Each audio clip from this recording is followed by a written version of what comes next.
ఈరోజు బొమ్మిడాలు ఎగురు చేస్తున్నానండి. ఇంతకుముందు మీకు చూపించలేదు కానీ దీంట్లో చిన్నగా తరిగిన ఉల్లిపాయ ముక్కలు, పచ్చిమిరపకాయలు, కరివేపాకు వేసి బాగా మగ్గిన తర్వాత ఇప్పుడే టమాటా వేసాను. టమాటా కూడా కాసేపు మగ్గిన తర్వాత నెక్స్ట్ బొమ్మిడాలు వేసి ఎలా చేయాలో చూపిస్తానండి.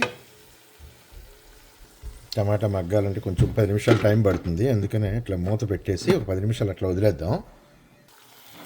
బాగా మగ్గిపోయిందండి టమాటా, ఉల్లిపాయ, అల్లం వెల్లుల్లి పేస్టు, పచ్చిమిరపకాయలు ఇవన్నీ.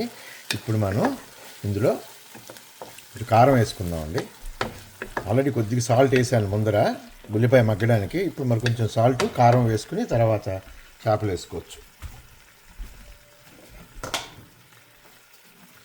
కొంచెం సాల్ట్ వేసాను, ఇంతకుముందు వేసాను నేను కొద్దిగా సాల్ట్, చూసుకొని వేసుకోవాలి.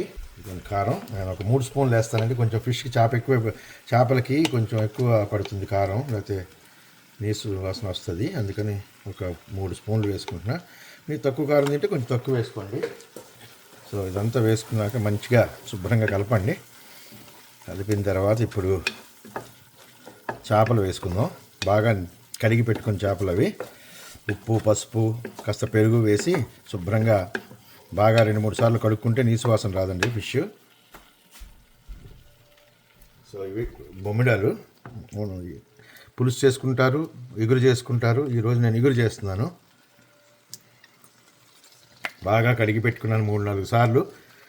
గడ్డుప్పు వేసి, గడ్డుప్పు, పసుపు, పెరుగు బాగా రాసి 2-3 సార్లు శుభ్రంగా కడుక్కుంటే ఇదిగోండి. చేపలు వేసిన తర్వాత ఇప్పుడే కలుపుకోవాలి, మళ్ళీ గరిటె పెట్టి కలపకూడదండి, ఎందుకంటే విరిగిపోతాయి అవి.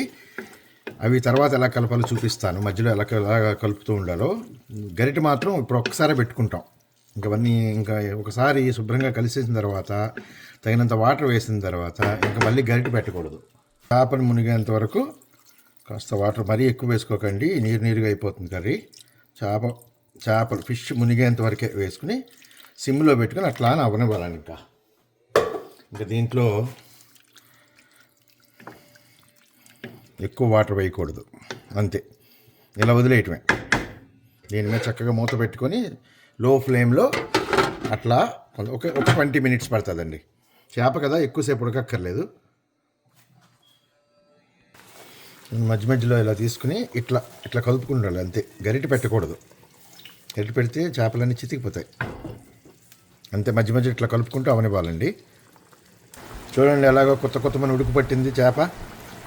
ఇట్లా జాగ్రత్తగా చూసుకొని బాగా ఉడకనివ్వండి. అయిపోయినట్టే, కొద్దిసేపు కొంచెం ఇట్లా అంటే కలుపుకుంటూ మళ్ళీ ఉడకనివ్వండి కాసేపు. ఫ్లేమ్ తగ్గించుకోండి స్లోగా, మరి ఎక్కువైపోయింది. అయిపోయిందండి, చూసారు కదా, చక్కగా నూనె తేలిపోయింది, గ్రేవీ కూడా చిక్కబడిపోయింది. అయిపోయింది. ఇంకా చక్కగా సాల్ట్ అన్నీ సరిపోయినాయండి. ఇక దీని మీద ఏం లేదు, కాస్త కొత్తిమీర వేసుకుని అట్లా గార్నిష్ చేసి ఆపేయడమే. రసం, మా పిల్లలు కూడా రెడీ అయిపోయారు భోజనానికి. మంచి గమగమ వాసన వస్తుంది, అన్నం పెట్టేయండి అంటున్నారు. సో ఇక మేము రసం అయిపోయింది, ఏగో రైస్ అక్కడ అవుతుంది. అది అయిపోగానే ఇంక తినేస్తామండి వేడివేడిగా. ఉంటానండి. నెక్స్ట్ వీడియోలో బొమ్మిడాలు పులుసు ఎలా చేయాలో చూపిస్తాను. మీకు ఈ వీడియో నచ్చితే please subscribe to my channel. Thank you.